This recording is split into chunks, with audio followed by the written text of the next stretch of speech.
वेगड़ाजी भील। भला भगवान शिव की बात चले और भीलों को याद न करे, ऐसा हो नहीं सकता। भगवान शिव जिन्हें भीलपति और बिल्लेश्वर कहा गया, वही तो द्रविड़ों और यहाँ के आदिवासियों के मुख्य देवता है। भगवान शिव और भीलों से जुड़ी कई कहानियां प्रचलित है। इतिहास में जहाँ कहीं भी भीलों का जिक्र हुआ, वहां उन्हें भगवान शिव से जोड़ दिया। भगवान शिव और भील अलग थोड़ी है, वो तो एक है। भीलों को किरात, शवर, कुलीन, यक्ष, कोल, निहल और विल्वर कहा गया। नेपाल में किरात भगवान शिव की पूजा करते हैं। हिमालय क्षेत्र में कैलाश पर्वत पर भगवान शिव का निवास था। जहां जहां भील बसे, वहां वहां उन्होंने भगवान शिव के मंदिर बनाए। समय गुजरा और जब भगवान शिव के मंदिरों पर आक्रमण हुए, तब भील सीना ठोक कर दुश्मनों की छाती छलनी करने के लिए तैयार हो गए। एक ऐसे ही वीर योद्धा वेगड़ाजी भील लोगों के दिलों में अमीर हो गए। सोमनाथ का इतिहास वेगड़ाजी भील से जुड़ा हुआ है। आइए जानते हैं। एक बार जेठवा राजपूत तुलसी श्याम जी की यात्रा पर जा रहे थे। रास्ते में वेगड़ाजी भील ने उन्हें रोक दिया। तब राजपूतों और भीलों के मध्य भयानक युद्ध छिड़ गया। कत्लेआम हो गया। वेगड़ा भील ने राजपूतों को बुरी तरीके से हराया। इसी मार काट में जेठवा राजपूत भी मरते मरते अपनी बालिका को वेगड़ाजी भील को सौंप दिए और कहा, जब यह बड़ी हो जाए तो इसका विवाह किसी राजपूत से कराना। वेगड़ा भील गिर क्षेत्र के राजा थे। उनका द्रोणगढ़ प्रसिद्ध था। वे बहुत बड़े शिव भक्त थे। वेगड़ा भील के पास भीलों की बड़ी सेना थी। इस भील राज्य में सुख व समृद्धि थी। वेगड़ा भील एक दयालु राजा थे। वे बड़े बलशाली थे। वेगड़ाजी भील ने बड़े ही लाड़ प्यार से जेठवा की बच्ची को पाला। उसका नाम राजबाई रखा गया। वेगड़ाजी के समय दिल्ली में मोहम्मद तुगलक द्वितीय का राज था। जूनागढ़ में शमसुद्दीन की हार के बाद मोहम्मद बिन तुगलक द्वितीय ने जफर खान को सूबेदार बनाया।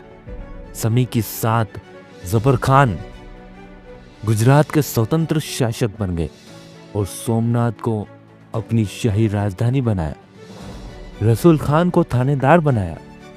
एक समय शिवरात्रि मेले के दौरान लोग आए हुए थे। जब रसूल खान भीड़ को परेशान करने लगा, भीड़ ने रसूल खान को उसके परिवार व सैनिकों के साथ मार दिया। इस पर जफर खान को गुस्सा आया और वह सोमनाथ पर आक्रमण करने के लिए फौज लेकर निकल पड़ा। सोमनाथ मंदिर की रक्षा करने हमीरजी गोहिल और वेगड़ा भील आ गया है। एक बार वेगड़ा भील के सिपाही हमीरजी के घोड़े खोलकर भील राज्य में लेकर आ गए।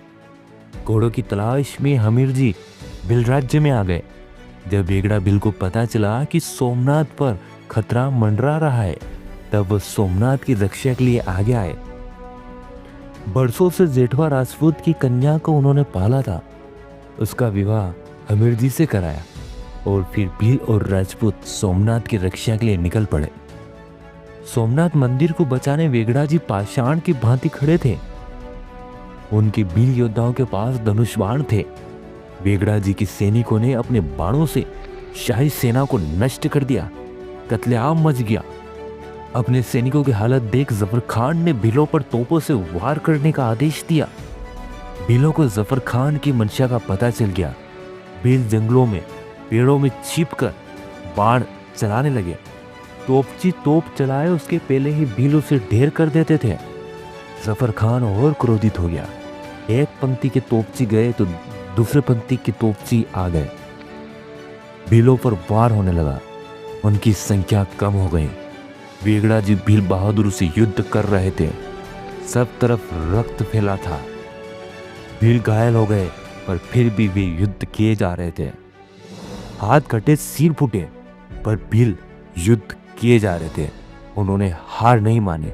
सब तरफ रक्त फैला हुआ था। उस दिन सोमनाथ की धरती को भीलों ने अपने रक्त से सींचा था। वे युद्ध लड़ते रहे जब तक उनकी सांसें चल रही थी। भला वे अपने इष्ट देव भगवान शिव पर खतरा कैसे मंडराने दे सकते हैं। वे लड़ते रहे।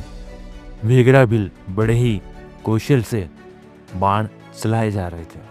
उनके एक एक बाण दुश्मन की छाती छलनी कर रहा था।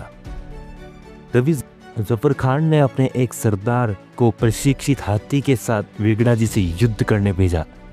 हाथी ने वेगड़ा जी को सूंड में पकड़कर घसीट कर ले गया और इसी में वीर वेगड़ा जी भील शहीद हो गए। वेगड़ा जी भील के बाद हमीर जी सोमनाथ किले की रक्षा कर रहे थे, वे भी शहीद हो गए। इस तरह सोमनाथ की रक्षा करते हुए वेगड़ा जी भील और हमीर जी गोहिल शहीद हुए।